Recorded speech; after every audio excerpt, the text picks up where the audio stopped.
It's good to see you. Good to have all of you. Good to have those of you joining us online. And want to do something a little bit different this morning.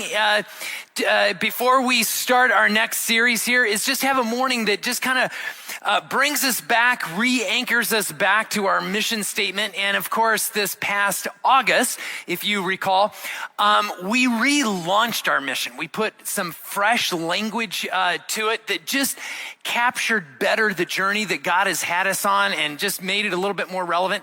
And I love what God has done with it. And of course, what we launched for our mission is loving people into the acceptance and freedom of Jesus Christ. And I love the simplicity of it. And I love the practicality of it. And I hope that you get part of that out of it here this morning. And I love that even if you don't remember the sentence itself, right? There's like these 3 words that we talked about that go with this mission, that if you can just even remember those, it does something for you, right? And it's accepted, loved, and free. And there's something powerful about that, very powerful. In fact, I've heard from lots of you. And I saw lots of you wearing your t-shirt this morning. Just so you know, I'm actually wearing mine right now. But because I grew up in Arizona, I get cold really easy. And so it's like 3 layers down.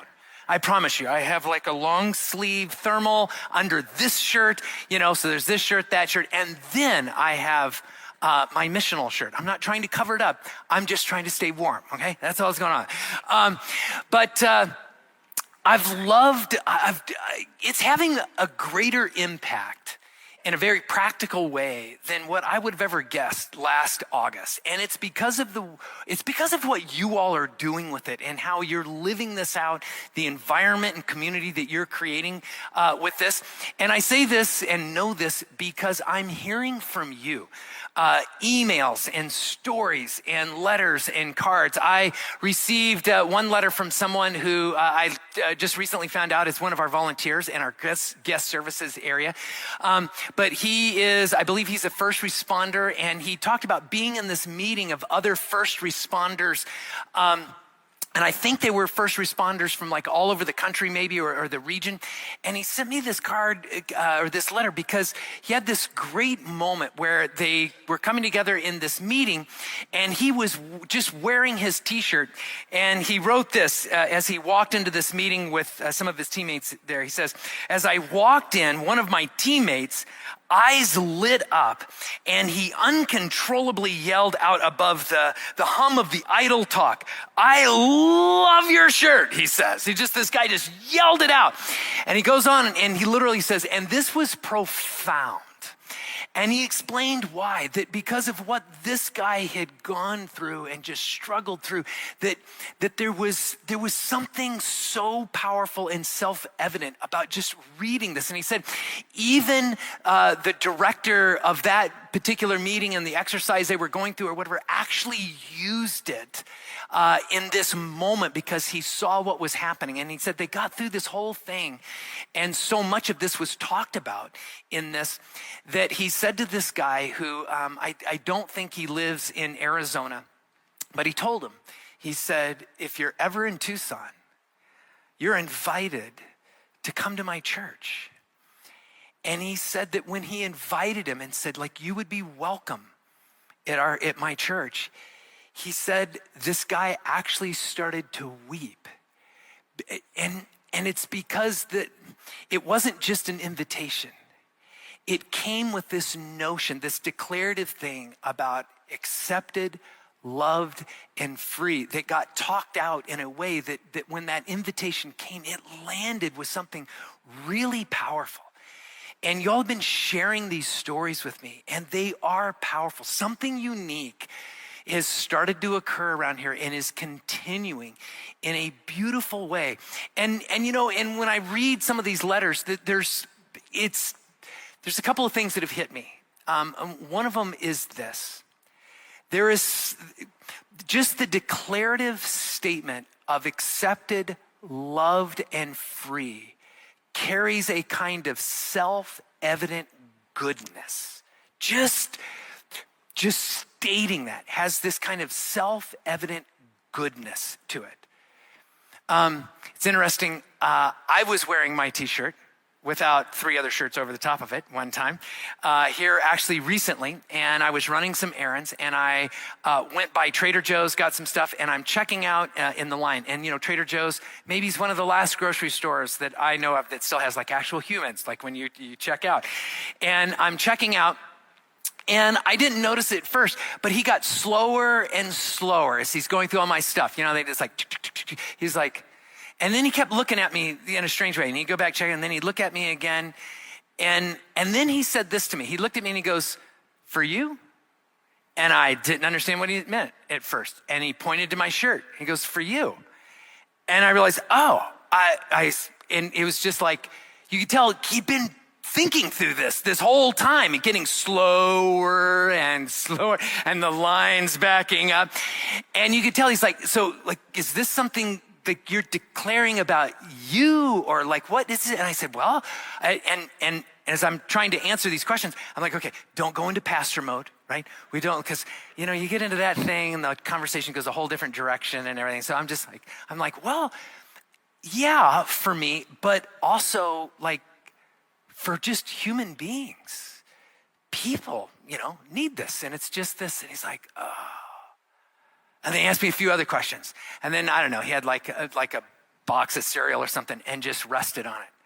And it's just like, and now the people behind me are just like, what are they doing? And then he asked me, where'd you get that t-shirt? And I was real careful there, right? And I go, well, my church made them. And now the conversation took a whole new turn, because this puzzled him. It was just the expression on his face. And he's like, you could tell it's just like, this is not computing. And then he started telling me childhood stories. I know. And he's just like, I grew up, and he had like 7 or 8 brothers and sisters, bunch of brothers and sisters. And he went to church a lot. That was a part of his family. And he said, it's my mom that raised us, and she took us to church, and she loves church. My brothers and sisters, they don't want to have anything to do with church anymore. And really, me neither. It's not my thing. I don't do that anymore. He goes, I'll take my mom just because I know, like, it's a way for me to be nice to her. And so I take her. But and then he asked me another question and you could just tell, it's just like, I've got all of this experience about church. And I'm looking at your t-shirt that came from a church, and these are not connecting in this moment, see? And it was interesting to just watch him go through that he didn't experience church as something that was self-evidently good.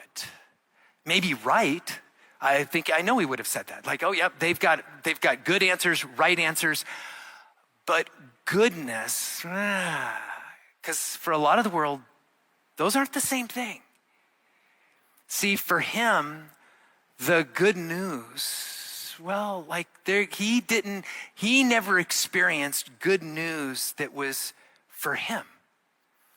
And here's the irony of this, and here's the problem that I want us to think about and wrestle with, right? Here's the irony of this.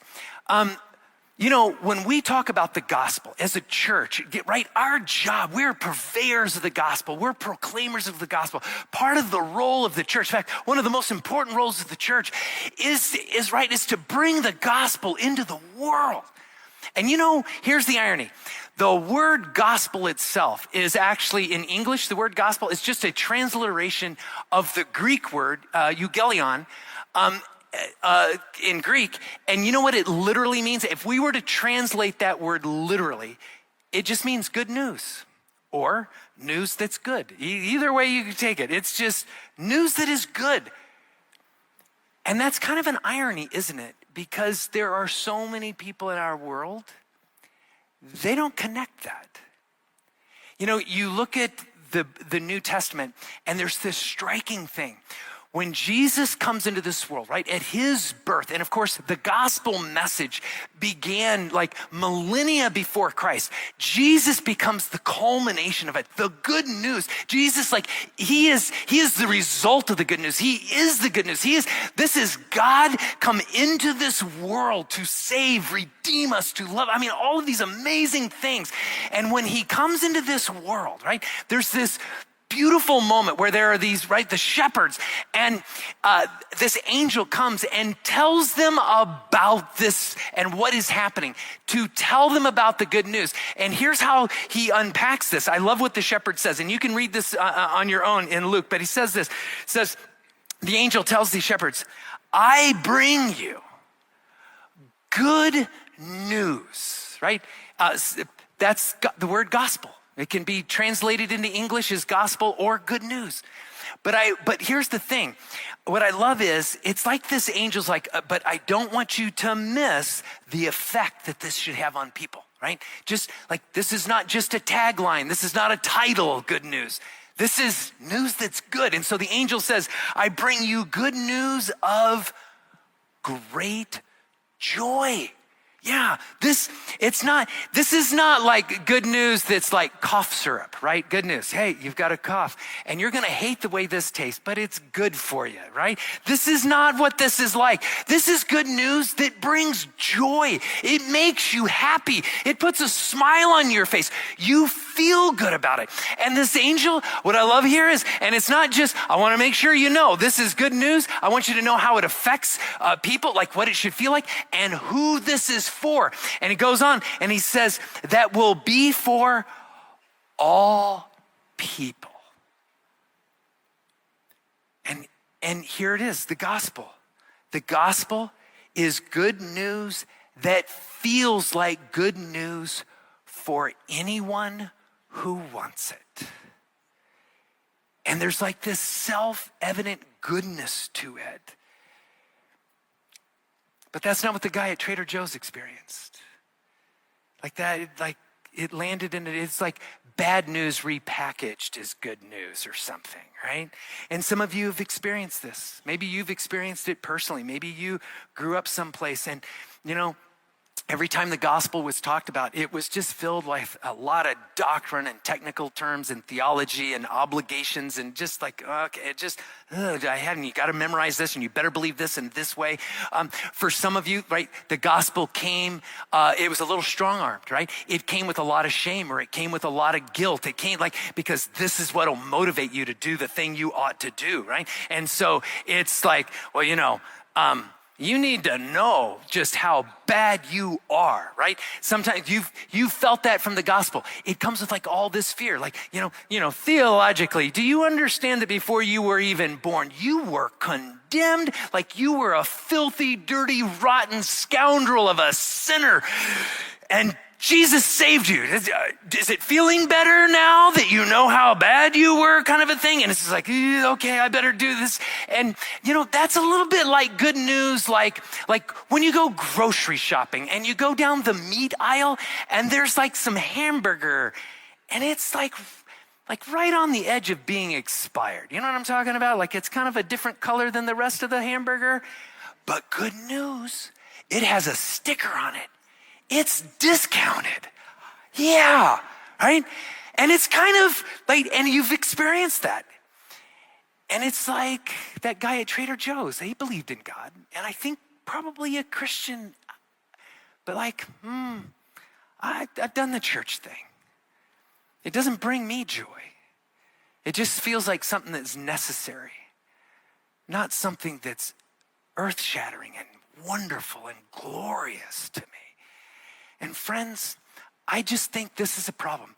In a world where there are so many people in our culture, and you know this, that are feeling disillusioned about spiritual things, so many people pushing back on church or walking away from it, right?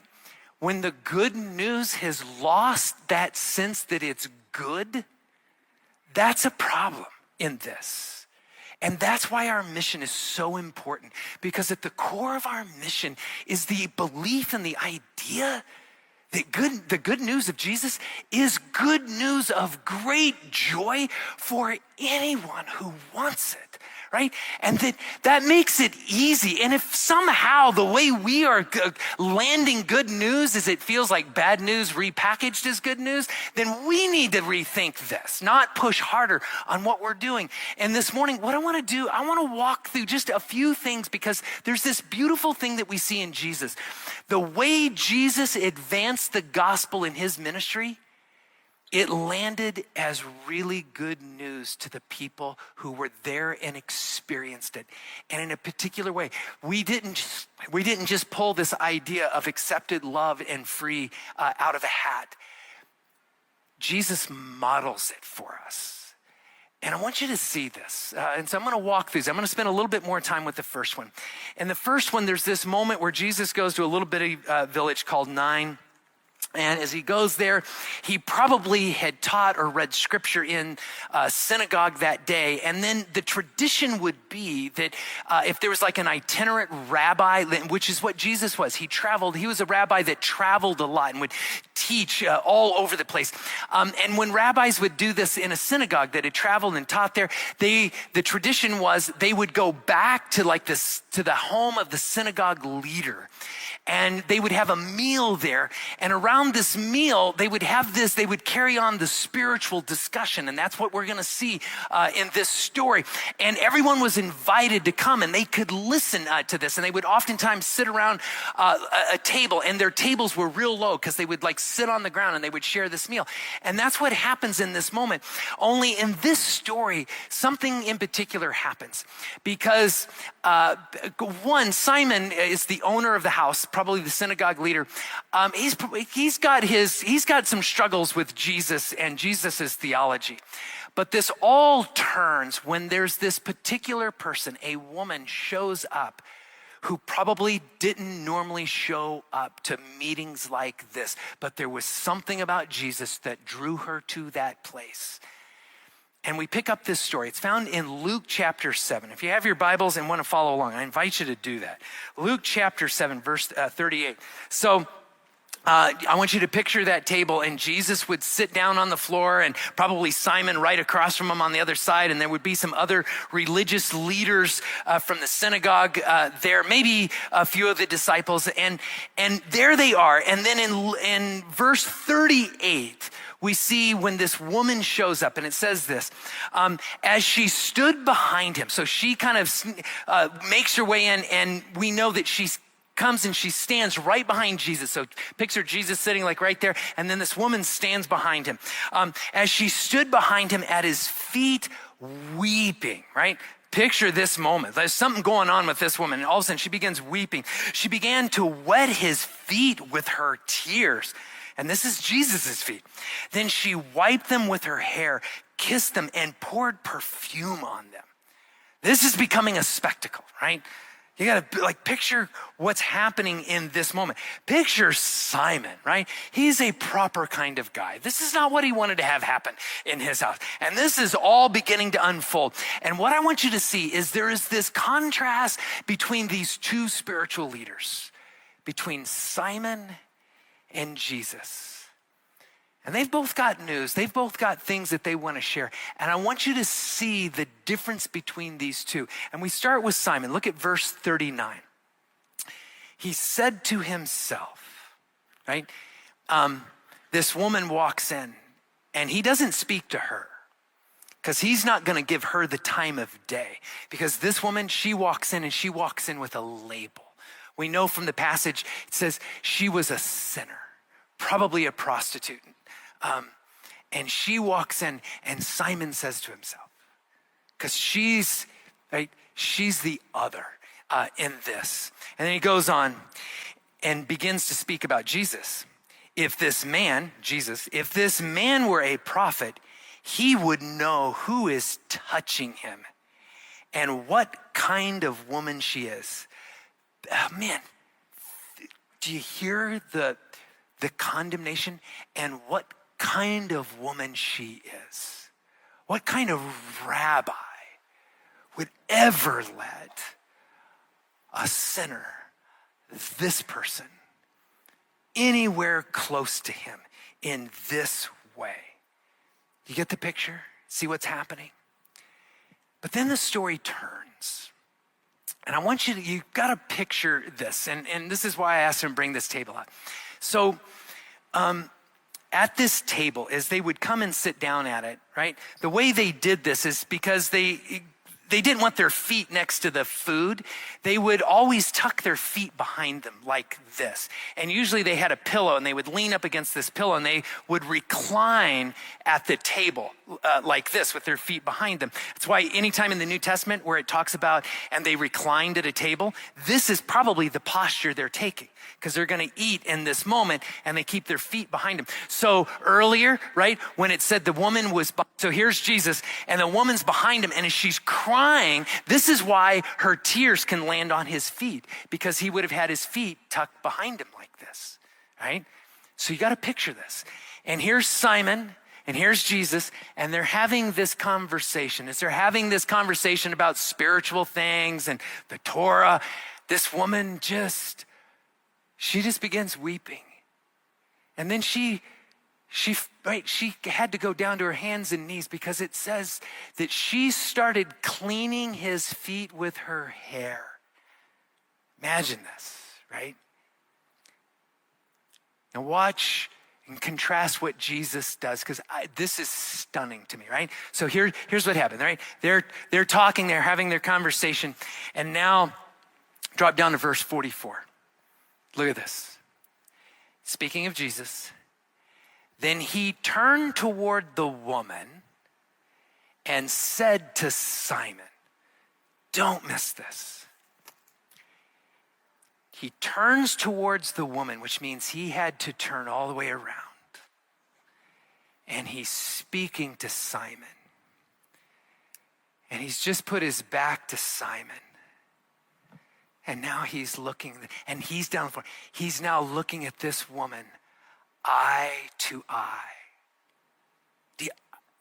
Talk about drama in this moment, right? And there's all of these people in this room from the village, right? This is before Netflix. This is before there was TV and entertainment. This had to, I bet people are just like, go get so-and-so and tell them to get in here. This is crazy. I mean, they had to talk about this for months after this happened, right? Here's this woman, a sinner, and now this rabbi turns around, and I love this.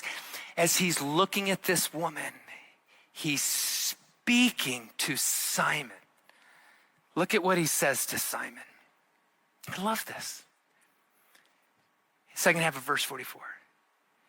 Do you see this woman? Hey, Simon, I know I'm not looking at you, but do you see this woman? The woman I just turned around and I'm looking in her eyes. Because the truth is, Simon, you don't see her. What you see is a label. What you see is someone that you think is that you're way better than. What you see is a sinner. What you see is something that you want to stay away from. What you see is something that makes you feel better about your spiritual life. But you know what I see, Simon? I look into her eyes and I see God reflected back to me. I see someone created in the image of God. I see someone and I see her gifts and her talent. I see what she was created for. I see the beauty in her. I see a human being. This is a moment, isn't it? I mean, think about what's going on in this. Think about how she must have experienced this moment, see? And then he goes on and he gives us these details that just begin to flesh this out. He goes on. And again, he's talking to Simon. He says, I came into your house and you did not give me any water for my feet, but she wet my feet with her tears and wiped them with her hair.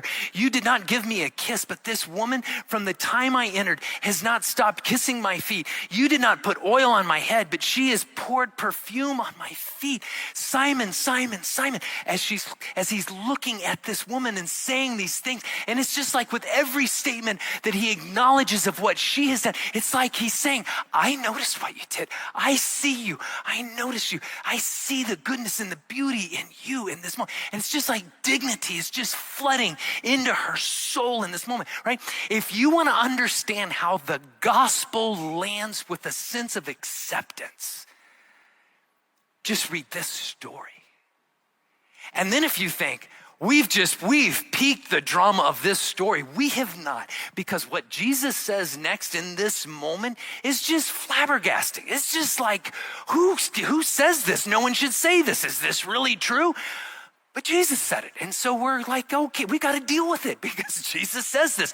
And this had to be stunning to everyone in this. Look at the next verse. Look at verse 47. Therefore, and he's talking to Simon. Hey, Simon, therefore, I tell you, her many sins have been forgiven. What?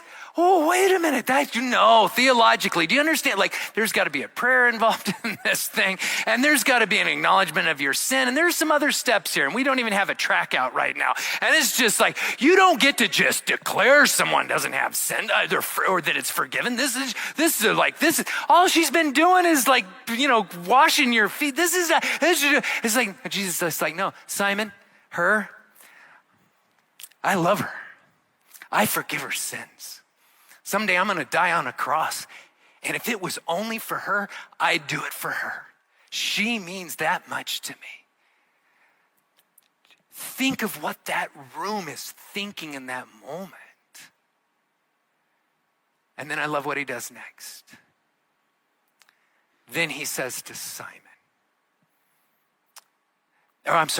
he said that to Simon. But I love what he does next. Look at it. He now speaks directly to her. Look at verse 48. Then Jesus said to her, right? Eye to eye. You need to know this.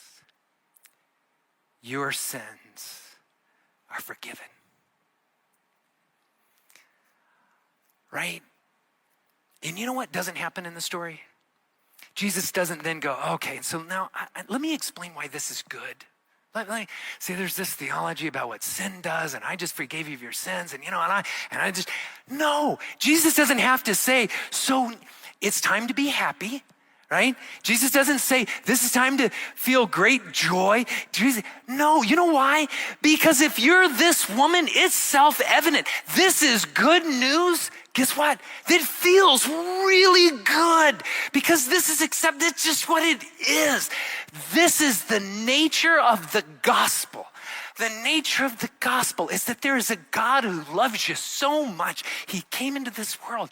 And if it meant dying for you, which he did, to forgive you of his sins, he's happy to do it because he accepts you the way you are.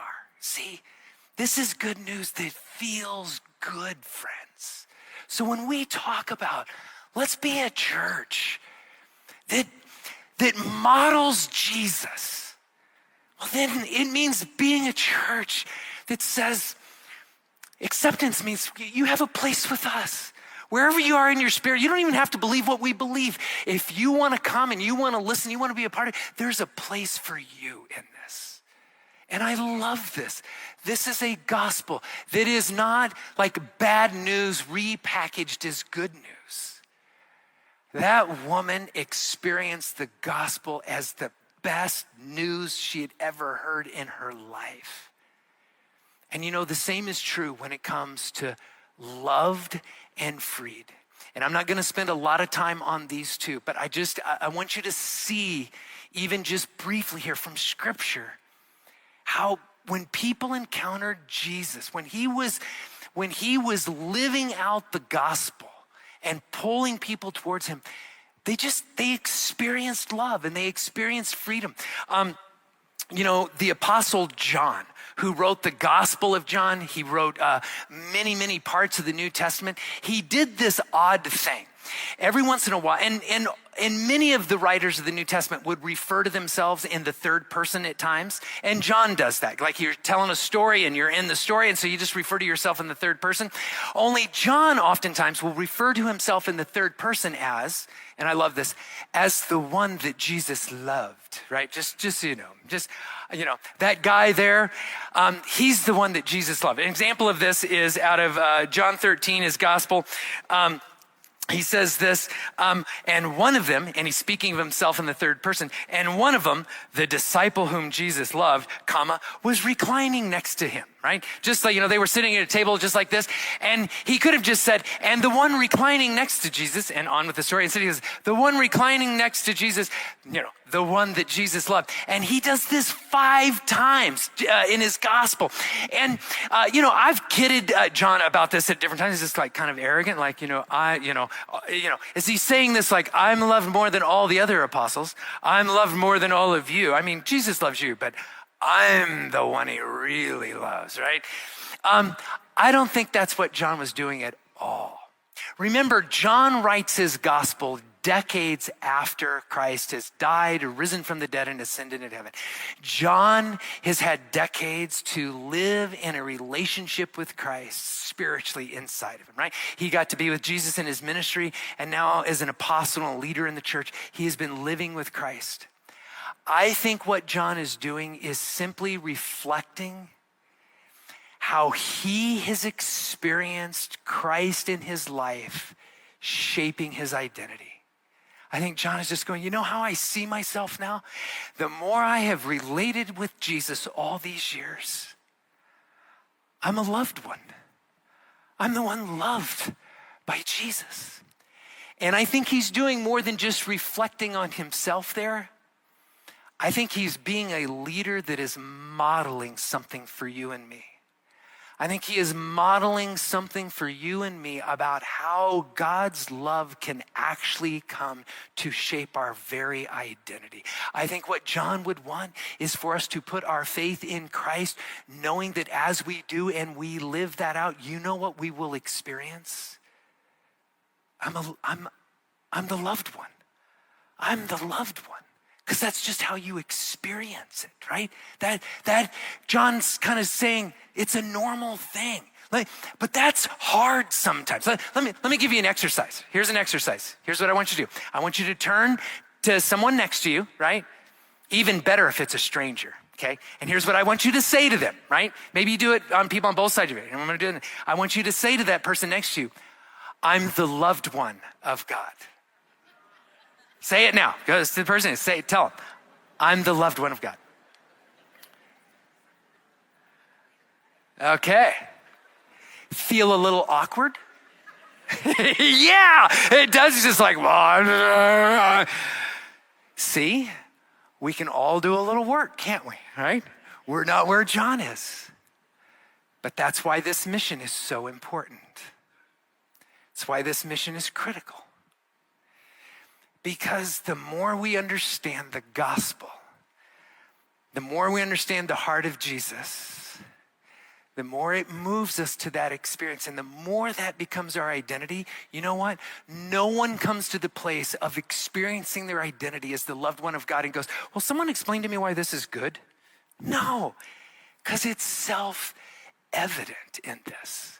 And when we talk about freedom, and this is one that gets missed oftentimes, but when we talk about freedom, it's interesting, like there's a moment when Jesus talks about this, and he makes this declarative statement where he says, so if the Son sets you free, you are free indeed. And other New Testament writers will go to unpack this concept of freedom. But what's interesting is Jesus doesn't spend a lot of time unpacking the concept of being free in him, but he illustrates it. And he illustrates it by just being Jesus.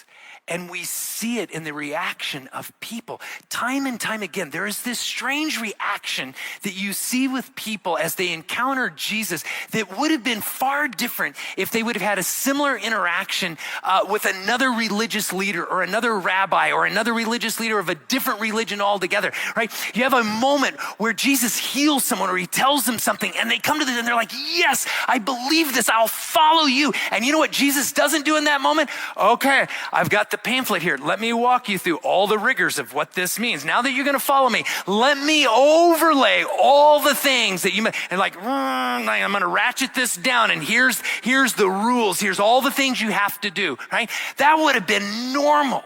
And you know what Jesus does? It's like he's just like, You excited? And people are just like, ah, I've been healed. I've been accepted. And so often you see this picture where they go running off. They run off. One time Jesus even tells it, in fact, this happens a couple times. He does this with a Greek guy. He says, okay, just like, don't tell anyone. The guy goes, okay, and then he goes off and tells a whole bunch of people. He's just like, he's taking his freedom a little too far, right? It's just, but here's the reaction, right?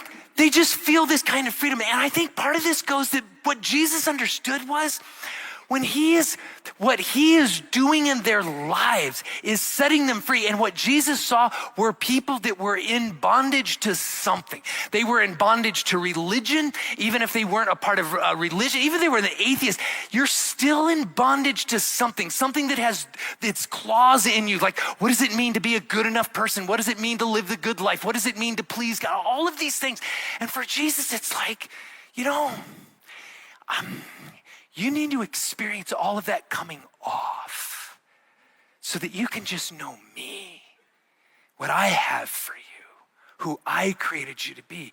And there's this sense of freedom that people experience, that they experience is good because they've been pinned down by something. And Jesus' job, he didn't come into this world to start another religion or pin people down with something different.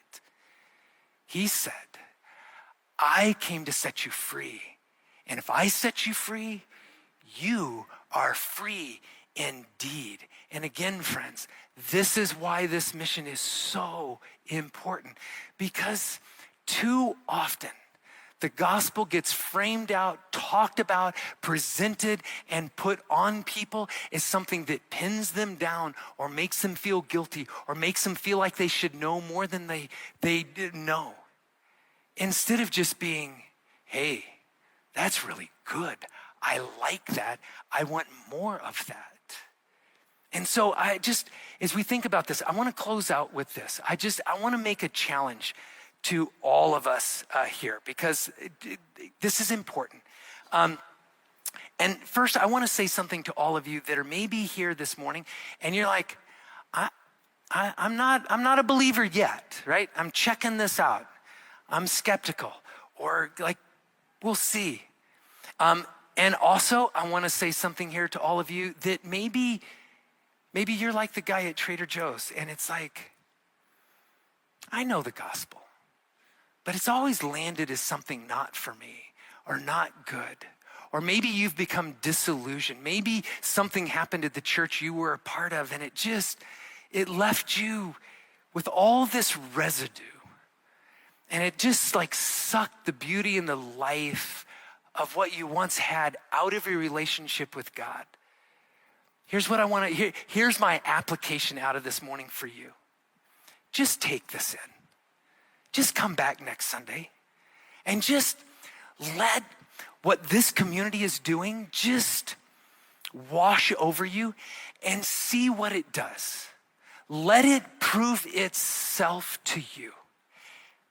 Because I think that if you just take one little step, if you just let it come in, I think what you will experience is something that will become good and better and better and better, and it will pull you to a place that you want to go.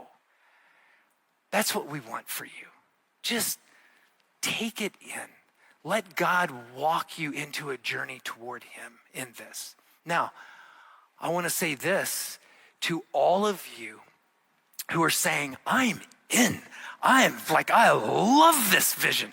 I'm all about this. And you're just like, wrap this sucker up so I can go out and have some conversations. And I want to live this out, right? Here's what I want to say to all of you, right?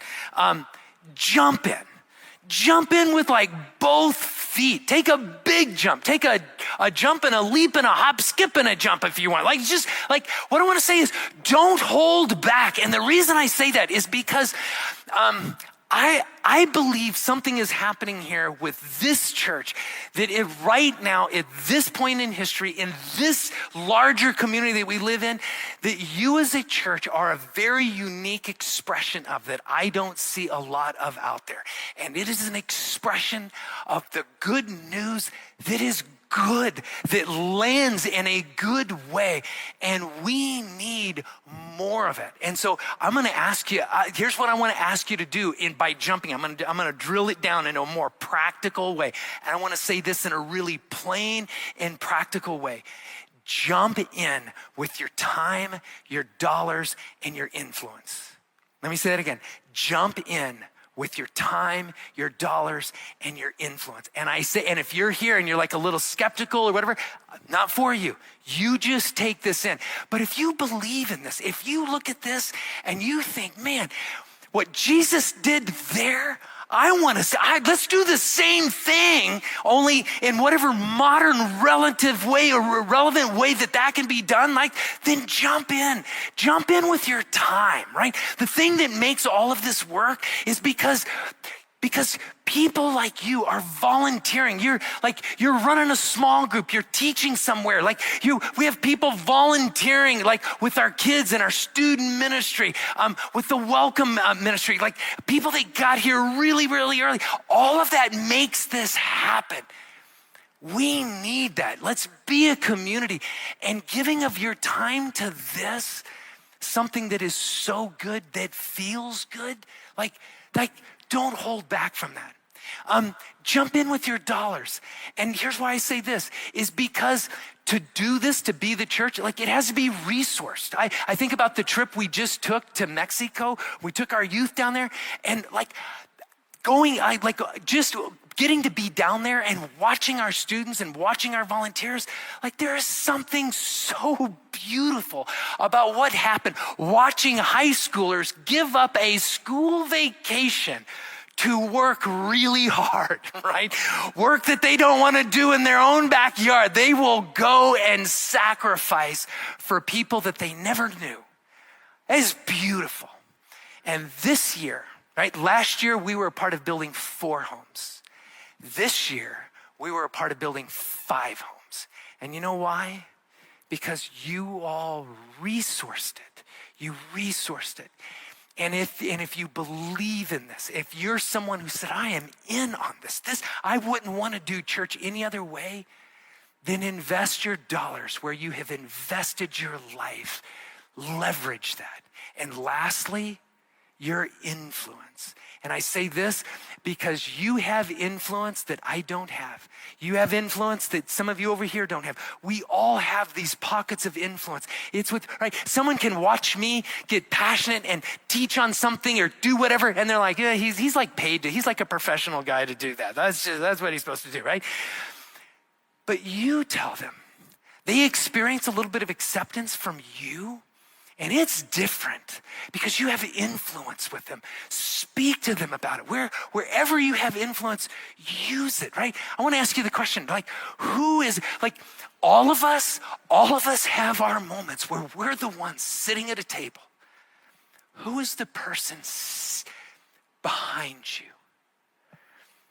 You have influence to spin around and look them in the eye and be something good and beautiful that fills them with dignity or hope.